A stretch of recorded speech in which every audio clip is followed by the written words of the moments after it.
today we're going to be talking about the Nobel Prize acceptance speech of Maria Theresa in 1979 in Oslo, Norway. It's Mother Teresa, by the way. Mother Teresa. Yeah.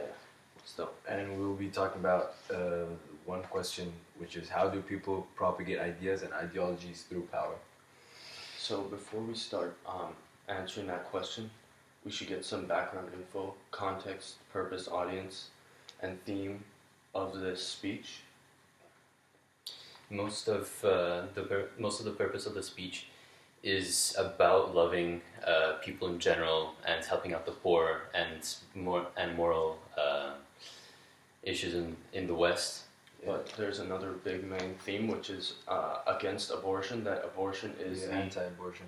Yeah, so that abortion is the same as is no different than murder, and she argues this, for example, in like lines such as "Let us bring the child back," and this year being the child's year, and for if a mother can murder her own child in her womb, what is left for you and me to kill each other? And what pushed her to take this stance of anti-abortion is her context, how she was brought up personally. It's important to note that she grew up in financial insecurity, and she dedicated her life to the church, to the Catholic Church early on. Her father died before, and she was 8 siblings, right? Yeah, I think that's what caused most of the financial insecurity. But let's talk also according to our source, bioreview.com. Let's make sure we also address the context of the speech itself. So that's 1979 in Oslo, Norway, to deliver a Nobel Prize acceptance speech. Nobel Peace Prize. Yeah. And I think that her main audience is Norwegian high society. That's the people that are present there. But her secondary audience is the world. It's a televised event, and it's really popular because it's a Nobel acceptance prize speech. Another thing, her audience would be maybe her target audience, maybe just a woman. Maybe it could be, but I think she's trying to make a change. I think she's trying to make a change in society in general. Yeah, I think it's a conceptual change, not just in women, but like the whole audience. And I think it's also important that we note that there's that the audience is a captive audience, because they can't just stand up and leave in the middle of the speech. Yeah, they have to be there. Yeah. And it's also a thing that she's been invited to speak, so that gives her kind of an ethos just to start off before. And that leads us to the first way with which people propagate ideas and ideologies through language, which is persuasive appeals. One important way that I've noted Maria Theresa uses appeals is through ethos, and most of the time she does this through referencing religion. She brings in God into the argument really, really often. Do you think she does that to gain ethos, though? Yeah, I think it's to gain ethos. She's it's kind of a moral argument, saying if God is on my side, then you have to be wrong. Yeah. And I think it's also it also has to do with pathos, not just ethos, because the whole religion is like personal for some people, and some people feel strongly against it or for it. Yeah. So that's also kind of a factor. One of her references was a quote from her for ethos, where she was referencing to religion. She said, "And what we are doing, we are fighting abortion by adoption, and the good God has blessed the work so beautifully that we have saved thousands of children." Yeah, this clearly shows her saying, "God is on my side. We have the moral high ground," and that they've been blessed. Just like she really says. Quick in this quote, she's saying we are doing. What do you think the effect on we has? Can we jump to something else? Or I think when she uses we, it's a pronoun that shows in my opinion shows inclusive versus exclusive diction. Mm-hmm. When she says we, she's trying to include all of the audience, as if automatically saying that they're on her side. Yeah. I think before we talk about diction, we should finish with the persuasive appeals, and then we'll go back to it in a bit. Okay. So, most of her argument, I think, has to do with pathos and ethos, but there's also a bit of logos, I think, in there. Logical reasoning. Yeah, yeah. So I said there's like kind of a basic kind of logical reasoning behind this quote. For if a mother can murder her own child in her womb, what is left for you and me to kill each other? So she's saying taking a life away from someone in a womb is not different from that, and that shows like that's kind of like logical. I see it. I think that, yeah, but I don't think that's really logical appeal. I think that's more of a logical fallacy, where if x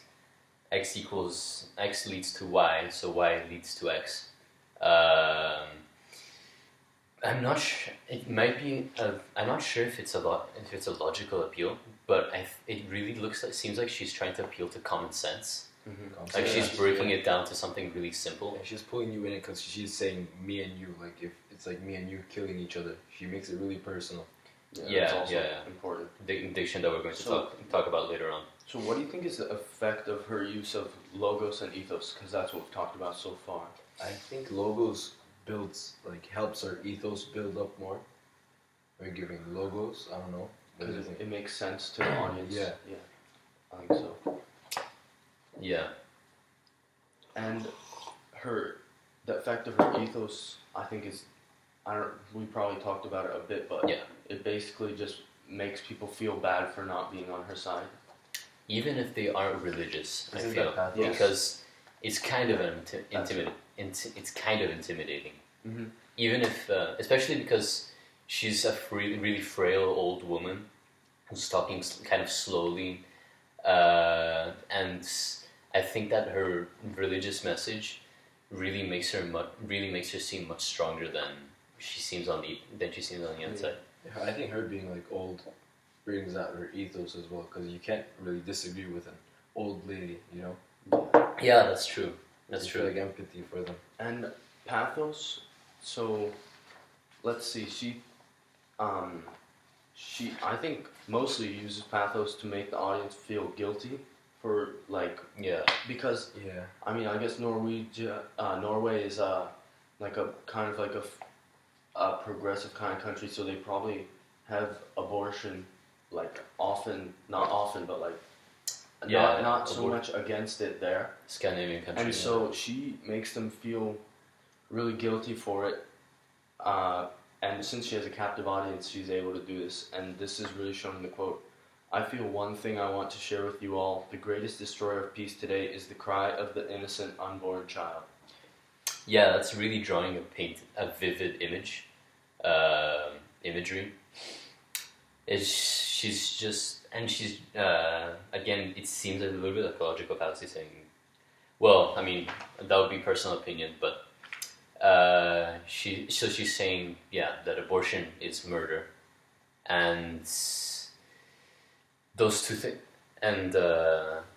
things might seem really different, but they have really different connotations, Mm-hmm. and she's kind of linking them together in a really powerful way. And back to pathos, she thanks God more times than she thanked them. And that's her mindset. Yeah. And she discredits herself as a means to appear modest and seeming to be guided by God. Right, when she says, I do not believe that we are social workers, that we're merely doing the work of God. That's also arguably ethos though. Yeah. She's Why so? well, she's trying to appear more humble. And also get the authority of God behind it, because that's like the ultimate authority there is. Yeah, she's saying, I'm not. None of this is my own will. I'm just doing what God tells me to do. I feel like she uses pathos and logos just to increase her ethos. Yeah, I agree. Just helping her I build think, her but ethos. also they use ethos to induce pathos, like uses the image of God to make people feel guilty. And another important way, I think, which ideas and ideologies are propagated through language is diction. So, like we referenced before, inclusive diction Versus Yeah. Yeah. Do you want to give the example where she uses pathos along with religious ethos? Where this quote over here, do you want to talk about it? Who wants to read it? I think Read the quote. so. She also uses pathos along with her religious ethos of God to make the audience feel guilt. So he, referring to God, said at the hour of death that we are to be judged on what we have been to the poor, to the hungry, naked, the homeless, and he makes himself that hungry one, that naked one, that homeless one. Not only hungry for bread, but hungry for love. So this is what really combines the ethos and the pathos, I think, in her use of both.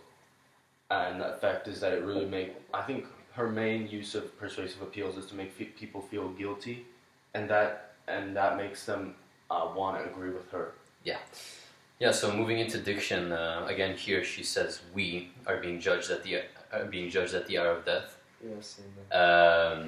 Connecting with her audience. Trying to connect with her Do you audience. think it works? Like, how do you feel when she says we? Do you feel kind of like you want to push her away? I Or do you feel like mean- it works, like you feel like a part? As a religious person,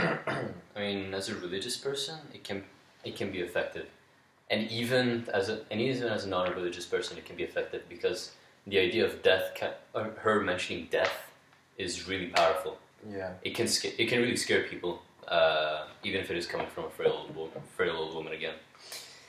And I think the way she uses we is really important because a lot of the statements she makes are really pointed at her audience and making them feel guilty. Yeah, But what she definitely. does by saying we is makes it seem not like she's attacking them, but more like just making them feel guilty, without making herself seem like really aggressive, Yeah. She says it. She does that indirectly when she's talking about Jesus. She says Jesus had said, "I was hungry, I was naked, I was homeless, I was unwanted, unloved, uncared for, and you did it to me." That's a really pointed argument, and I think here that Jesus is a metaphor for aborted babies. Yeah, maybe. I see that. So we're using you again. That's the words pretty actually have great impact. Like throughout her speech, she used God 21 times. So what do you Yeah, think is by, the like, effect of that? Doing Using that, the I think word. it makes people think about God and personal religious connections to people, or personal religious disconnections. Like, what do you guys think? Do you think it's a disconnection? I mean, I think because of her audience in Norway, maybe the people aren't like as religious as maybe the people she normally speaks to. yeah, it's a really different audience. She's outside of. By using the word God so much, she's like putting that idea in their mind that's like maybe they're not always thinking about. Yeah, kind of constantly repeating God. And But she also uses the word love 49 times and the word peace a lot of times, and a bunch of other words, really positive words constantly. And so, what do you guys think? Like, why The does she effect do of that? that? Maybe to make her seem humble. Yeah, You think so? I think it Maybe makes. that? I think the biggest thing it does, it makes it. What it does is it makes it hard for the audience to be against her, because she says she stands for all these things. She says these words like all the time: love, God, peace. These are things that like all people. Well, maybe not God as much as love and peace, but all people want to support that, and so like they feel like if they're against her, though they would be against those two things. Maybe Yeah, she wants everyone to Yeah. be united. Maybe that's also one of the reasons why she always says we. She wants world peace. She wants everyone to unite. I mean, at the same time, when I think that when she says we, and then suddenly says you did it to me, I think she's trying kind of dividing the line between abortionists and anti-abortionists, yeah. and she's just kind of flatly ignoring any anti-abortionist I think she's, arguments. But that's personal opinion. But again, that's a really effective technique. She's just saying this is the only way. Nothing else exists. And if you abort, then you are killing children. You are killing Jesus, Yeah, she's, metaphorically. she's assuming that everyone's on her side, and I think everyone is, well, maybe not on her side, but probably not directly against her. But then I have a question. I mean, if she used these kind of things for like to persuade her audience, not much has changed since she gave the speech. There aren't less abortions. Yeah, maybe So it to what is. extent do you think it worked? It's still going on. To connect it to a real life situation, right now Donald Trump got elected in the United States. Just a quick connection, and he's going to appoint a new justice of the Supreme Court who's against abortion. So like I think that shows that like her speech hasn't been unnoticed. I still think that there's a big fight going on in society about this is a really controversial issue. So you think she's starting a movement kind of thing? Maybe not started, but she supported Contributed. it. Yeah, contributed. Contributed. And so I think the main effect of diction is it helps to get the message across. So that's how they propagate their ideologies and ideas, because it can bring someone on your side or it can push them away. Yeah, so in there's this different case, ways. what do you guys think? We got stuck on that like quick answer. Like, do you think you were disconnected I think when she used like you, we? I think she uses diction pretty well. Maybe not Too much? You think? maybe not always effective, but like I could see the reasons behind why she chose to use the words. Yeah, and again, taking it into a context, it's like it happened half a century ago by now. So maybe things might have changed, but I personally felt a bit connected to it. But aside from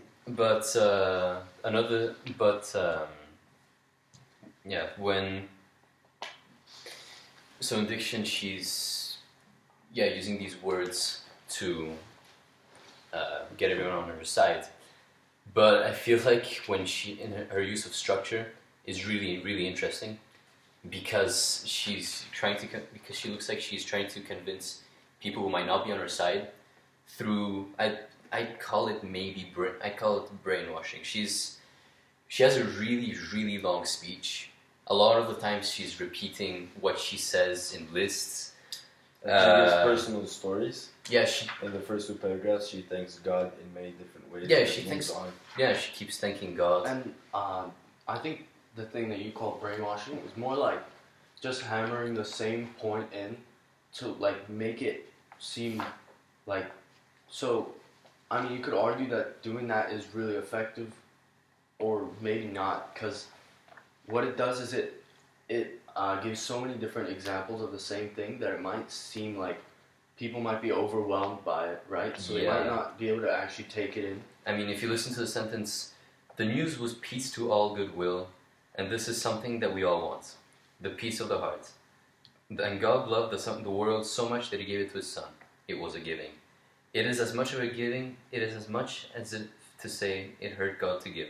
Because he loved the world so much that he gave his son, and he gave him to the Virgin Mary, and what did she do with him?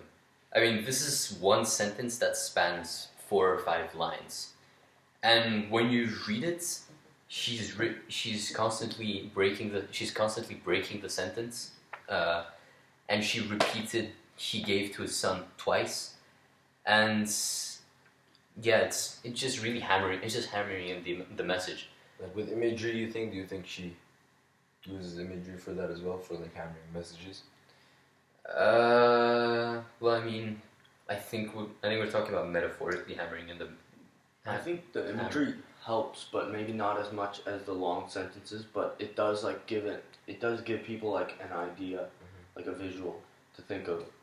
So, in conclusion, how would we answer like our main guiding question, which was, how is language used to propagate ideas and ideologies, and how does that show power, or how does that help gain power for the speaker? Well, I think we can agree on most of the techniques used was powerful. They worked, especially appeals. Appeals were really strong. I think also diction was strong. Diction was really used a lot to get her ideas at least across. Yeah. Even if the people ended up not agreeing with her. I mean, you know for sure what she's talking about. Yeah. What do you think would like? What would you change if you were like, if you were to talk to her right now? Like, what would you change during the speech? What do you think she could have done better? Like, I think, in my opinion, she could have maybe minded the audience more. Like, looked at the audience because they had to be there and they weren't that religious, so it would be more powerful if she had the same speech to. Yeah, I agree. I don't think like Martin Luther King. You know? Yeah, like Martin Luther King really addresses his audience. I don't think Mother Teresa really addresses Norwegian high society. She's more talking to the secondary audience.